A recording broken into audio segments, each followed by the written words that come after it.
Well, hi there, good morning and welcome along to Fairyhouse for day 2 of the Winter Festival. Of course, a very different festival this time around, and we're here, Barry Geraghty, of course, over at Jockey. It's very strange, isn't it, Barry, here kind of on our own. Normally this place is surrounded by people who are doing this sort of thing. It is strange and it's a pity, but hopefully we'll get back to that. But it's brilliant to have racing, and especially such a good card as we have today. Yeah, of course, John McDonnell as well from Bar 1 Racing. It's a brilliant association you guys have here with Fairyhouse. Yeah, it's a meeting and a relationship that's evolved over the years. Tom, he started out with the Royal Bond, I think, 14 years ago, and then took over the Hatton's Grace and the Drenmore, and the meeting goes from strength to strength quality-wise.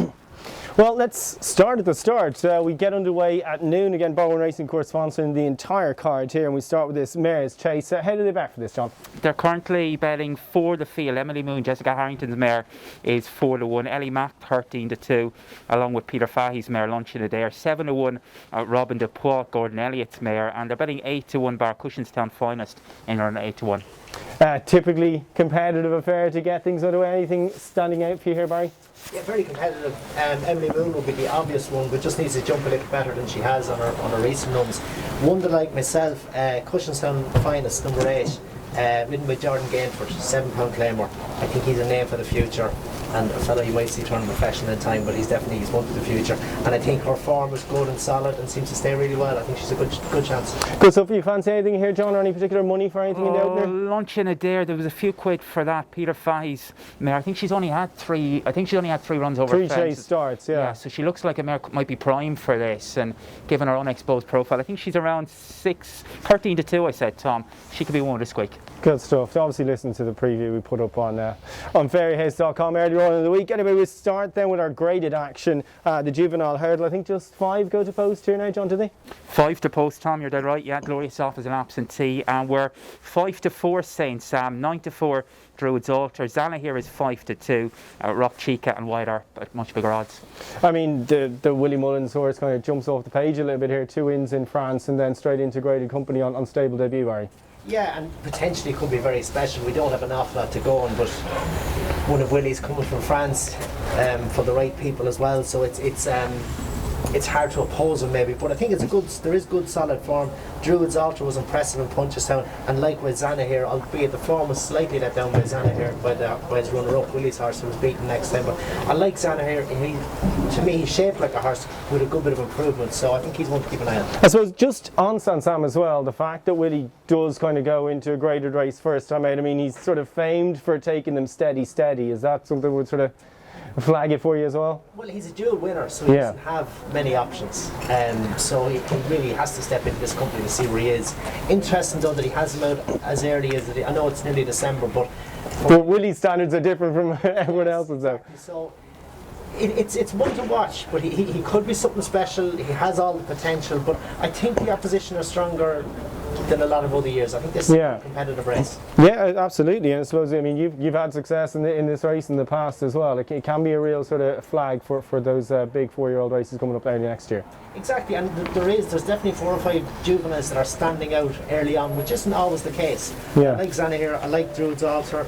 St. Sam will need to be as good as he is, I think, to beat this. Plus he's also given them weight. Yeah, that is a key part of it. Right, let's step into the Royal Bond next. Barry, we'll start with you here. Ballyadam, odds-on favourite, obviously a race, you won a couple of decent sorts, Jesky and Moscow Flyer and whatever happened to them, but it's a quality race. It is a good race. Ballyadam looks to be, he's obviously, the betting suggests he's a standard horse, he's shaping up. The Royal Bond is a great test of a 2-miler. It's a speed horse. There's no, albeit you need to stay, but you need more than anything the horse who travels best, quickens best, and Ballyadam for me looks that. Obviously it's disappointing that it's come up to the strength that it is, but he is a standard horse. He's probably frightened him away. Yeah, that's the thing, isn't it, too? It is, and he looks the real deal. He could be the horse with the Supreme, so who knows, but he's definitely he's the one to be on today. Yeah, absolutely. And John, it's supposed to be a big day for Sheveley Park in their sort of national hunt ownership that's relatively new. Obviously, it's a couple of years at this stage, but they could really dominate here today. How are they betting on Ballyadam? Yeah, they're 4-6 Ballyadam, Tom. 5-1 Cask Made. Engolo, the for auction winner, is 15-2. The Very Man 12s. Annexation, who was second in that for auction in their own 14s. Few quid knocking around for Dew Cup, 18-1 from 20 Pride. 5s, and 1 down 66 to 1. And I suppose as well, I mean, you just think about N'Golo here. Think of Willie's. Like, N'Golo has been out early. He beat Malone Road. He won he won at Navan last time out. He has some solid form to bring to the table. He should put it up to Ballyadam even if you can't turn him over. Yeah, he has good form. Yeah. It's workmanlike. Ballyadam, different level. He looks to have all the pace. And what you're saying, Barry, is you'd like to ride Ballyadam here today. He's got the pace, and that's what you need in this race. You can go to Navan in places where it's a test of stamina, and where stamina becomes more of an issue. But this here today, it's about speed, and Ballyadam has speed. And I suppose Ballyadam, John, he'll be the first leg of many punters or banker treble for the day, won't he? He will, yeah. Ballyadam, Envoy Allen and Honeysuckle. Of course, the whole country was talking about Ballyadam before he won in Navan, weren't they? When he was beaten in his bumper in Navan, so he's had a big reputation from the outset. Yeah, well, he looked like hopefully he can add to it this afternoon in his first Grade 1. Right, second Grade 1 of the day is the BorrowRacing.com Drinmore Novices Chase. John, I suppose from a betting point of view, you're looking how to make money out of this, and a sort of 7's on favourite. Yeah, and if you without the favourite, Assemble looks like he's the main danger to him. They actually went 2-7 Envoy Allen when the decks came out on Friday morning, but then the news came through that the other two weren't, or they went 2-7 Envoy Allen. He's 2-15 now, Tom. Assemble 12-1, Home by the Lee 14s, and Cocoa Beach 22s. The last few John McDonnell pounds shoving him from 1-7 out to 2-15, are they? I mean, Barry, this fella is he's just a superstar. And again, this is one of those situations where it is a shame the public are not here to witness this horse in the flesh, isn't it? It is. He's a gorgeous horse. I was lucky enough to have had a sit in him for Fairyhouse. He nearly fell off at one stage, but he's a beautiful horse. He does everything so easy. He was so impressive in Down Ridewood. Everything about him through the race, how he settled, how he jumped, he measured, long stride, short stride. He was really economical, but he was also, he made life easy for Jack. Yeah. Never made it difficult. Very measured, very professional. So he is the horse. We all love the horse with potential. And the Gold Cup field is as strong as it's ever been. But this lad is really shaping as if he's one for the future, and he's probably the most exciting young horse in training. Yeah, I mean, that is it as well. And I suppose, like, Cheevy Park, you take a punt when you go and buy one of these winning pointers and pay all that money for it, but it's just so refreshing to see him. Obviously, he's looking to win at this festival 3 years in a row as well. And I mean, what was the thing that did stand out for you about him when you sat in him, or what you observed from him? Everything about him. The moving muscle, he's gone. Boom. Now, when he's fresh, he'd had a few days off after his winning day. They didn't sort you out. Like it's just easy to everything. Yeah. He's gorgeous, right, which is brilliant. But the ugly duckling can be a superstar as well. But this fella is beautiful. He carries himself. He knows he's good. But it's the ease in which he does everything. And then to see the way he jumped in Down Ride was so professional for a horse having his first run. I mean, one thing that did stand out for me a little bit is your former weighroom colleague Ruby Walsh. She would be, he wouldn't give praise too easily, and even he couldn't help himself. So I mean, that's probably a sign as well. Well, you couldn't find fault in performance. And any horse can go on his first run and be a little bit novice-y, make a little mistake, or be a little bit be in a hurry at his fences. But this fella was just push button. It was a joy to watch. I can't kind of mention him without mentioning Shishkin as well. Obviously made his chasing debut in the week, and what you make of that. And if you had would you love to see something like that? Two of them maybe meet over 2.5 miles, or 2 mile 2 or something like that? I can't imagine Nicky will be stepping Shishkin up to by Allen. But likewise, Shishkin was brilliant at Kent. So measured, so accurate, everything about him. And there's every chance this fella could be as good as Alfie or Spring Sacre. Wow. High praise indeed. Let's move on to the 205, the BorrowRacing.com Portistown Handicapped Chase. Deep field has always been won by some brilliant horses in the past, including the likes of Presenting Percy a couple of years ago. But how did they bet for this one, John? Yeah, they're betting 8 the field, Tom, at the moment. The reserve is quoted, Tracy's Enniscorthy. He's 8-1. Brace Yourself is 8-1. Monlino, last year second, 17-2, along with Captain CJ. And it's 9-1 Bard. Few of the more unexposed types towards the front of the market there. Voted Tiep, I thought he was interesting. He's 9-1. Yeah, absolutely fascinating encounter. What do you make of this, Barry? Very competitive. It's a proper test of stamina this over the national course and distance. Captain CJ, if you were to forget about his last run where he was probably disappointing, you could say he might have needed the run, and maybe there is improvement, but there needs to be a lot of improvement. He was beaten a long way before he was pulled up. So he has the form if you discount that last run. Yeah. Brace Yourself is a horse that do like in all means, former kind of fighter as well. He's a good one the last day behind Pensicle and Led. It's a competitive race, and I thought Brace Yourself was a good word also for number 16, Sheb, the Chevenu, Gordon Elliott's. Yeah. Ran out of Triton last time. It's a good word for him. But Brace Yourself for me is the potential horse he could be. But as I say, a good word for 16, Sheb, the Chevenu. Good stuff. John, your selection in this I one? thought Vota Tiep was interesting. Paul Townend chose to ride him over Animix in a beginner's chase back in the winter time, Yeah. and I thought he could be well handicapped. We are paying 6 places, by the way, Tom, just to get that one in. Yeah, good stuff. I'd pop in Chavi Artis as a sort of an each way play there. Just she had an entry as well in the earlier race, which would obviously be a softer option, but steps into this more competitive. Anyway, let's move on to our third Grade 1 of the day. It is the BorrowandRacing.com Hatton's Grace Hurdle. Many people will be hoping, John, that this is the third leg of the banker treble with Honeysuckle. Yeah, 2 to 5 at the moment, Tom. They went 4 to 5 on.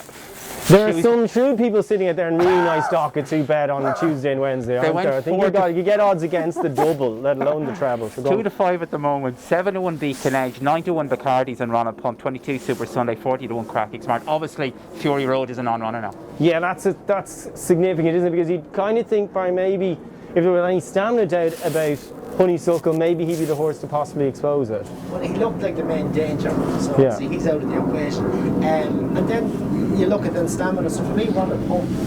Yeah, second in the Stairs Hurdle. Yeah, he was a faller last time. He's a very progressive horse last season. Beacon Edge is an improver, but he still has to step up to this level. Ronald Pump has been there, so if there was value in back in one each way or to be second, I think Ronald Pump could be the one. Yeah. I mean, what do you make of Honeysuckle? She's top class, and even for her to win, she'd rather go right-handed than left-handed, so today is going to suit her well. And for her to beat Benny to do on going the way she doesn't like going, I think was just that shows how good she is. Also the same in Leopardstown, she won in spite of going the wrong way. So Yeah. she's a high-class mare, and this is probably her race, 2.5 mile going right-handed. I think that's perfect for her, so she is streets ahead of the opposition, Yeah. and she's top class. And apart from your 5 winners of the festival, it was probably the ride of the festival, wasn't it? Rachel Blackmore on Honeysuckle. It was brilliant, because, and that, I think it probably doesn't get enough credit or ride like that, because when you're going the wrong way on one like that, it's very difficult every step of the way. And Rachel was brilliant on it. It was a really good ride and a great result. Yeah, and well, do you think she can continue her incredible sequence here at Fairyhouse? Oh, I've no doubts. Yeah. No doubts. She's standout. Good stuff. Well, let's move on to the penultimate race of the afternoon. It's the Borrowand Racing Extra Places Handicapped Hurdle. Grade A contest, 13 going to post here. John, how do you bet for this one? Yeah, 4 places being paid, Tom. The McManus team have a strong hand here. They've 3 of the front 5 in the betting. Clyde by the Downrile winner 5 to 1, along with Getaway Gorgeous. 11 to 2 Drop the Anchor. Eclair de Beauf, who's 6s. 7 to 1 Ciel de Niège. There was money for that. And 15 to 2 Bar. Good stuff. I kind of like Ciel de Niège, was 4th in the race last year when Frank was ringing you up for this morning. Would you have been thinking, here, put me on this one? Who would you wanted? Well, Cadboy was impressive in the north. Yeah. And he looks a progressive type. Interesting that Mark rides him. Obviously, Ciel de Niège ran well here last year, had good form after. He disappointed in Cheltenham, but he is a very good horse, and he's been very competitive in these handicaps. He has the strongest form for me. Yeah. But interesting that Mark is riding the Cadboy, and the fact he's top weight as well. He looks a really progressive horse, so he's probably the one to beat. It's a tricky enough race, but being honest, I think it's between the top 5 or 6 in the betting. Yeah. And you'd probably have to say to the top weight. And you'd be like, if you were allowed your license for the day and you're allowed one of these 5 McManus horses, you'd want the top one, yeah? I think I would. It's a good indication that Mark rides him. Yeah. Also, he's a good winner last time. He looks pretty progressive, and to run him in a race like this with top weight, I think that shows maybe that his potential is. Yeah, John, your selection? There's money, just to flag up one as well. Good old Charles Burns, there's good money for his one. Advanced Virgo, number 12. He hasn't run over hurdles since Cork back in January. He's had 4 runs on the flat through the autumn. He could be prime for this. I think he's won the race in the past. Yeah, he won the race 2 years ago, I think, as well. Right, let's close out with the bumper. It was a brilliant renewal last year with, like I said, Eric Bloodaxe obliging in it. How did they bet for this close on the card, John? They're betting 6 to 4 the field. Grand Paradis 6 to 4, 4 to 1 San Salvador, 9 to 2 Good Land. There's money for Barry Connell's newcomer. It's 9 Bar Jaime Vice. That'll be pronounced at Noel Meath horse 9 to 1. Yeah, Jaime Vice. Yeah. Jaime Vice. I'll remember in a second. It's not a cowboy though. He's a leader of anti-prohibition gang. Right. I love the way Noel names his horses. Anyway, Barry, who do you like in the close in the last? Obviously, very tricky race when there's so many unraced horses to the head of the market. But interesting that Jamie Codd rides Grand Paradise. He'd look to be the pick of Gordon's too for Andrew and Gemma Brown. So he would be the one to be on. But you're going into murky water here. Yeah. But you'd go jockey bookings and for the big stable as well. Yeah, Jamie. I think the two Gordon Elliott ones are both 100,000 plus stores. So you know they're bred to be decent. Anyway, they're expensive. What do you like in the last track? I'd go with Grand Park. I presume Jamie Codd is point to point, and I don't know if you know, but it might be coming here after a point to point. But it's a really good bumper. It's thrown up really good winners over the years. Yeah, it's been brilliant. I think. Alfarov won it 11 years ago. Yeah. I actually put up Wild and Willing at a huge price, and it's just as he's by Fame and Glory, and he's 50 to 1, and maybe that could do something for us. Anyway, we're going to finish up. Best bet in the card, and you are not allowed to say one of the shorties. Okay, John. So best bet in the card. I'll go with Vod Tiep. Barry, away from the big three. I would go Cheb de Chevenou each way in the bar 100 bar 1 horse, should I say. Good stuff, and I think Santa here can do a job in the Bowen Racing Juvenile Hurdle. Anyway, thanks a million for tuning in and enjoy the brilliant action. It's live in the telly. We'll have lots of updates for you on the Fairyhouse socials as well.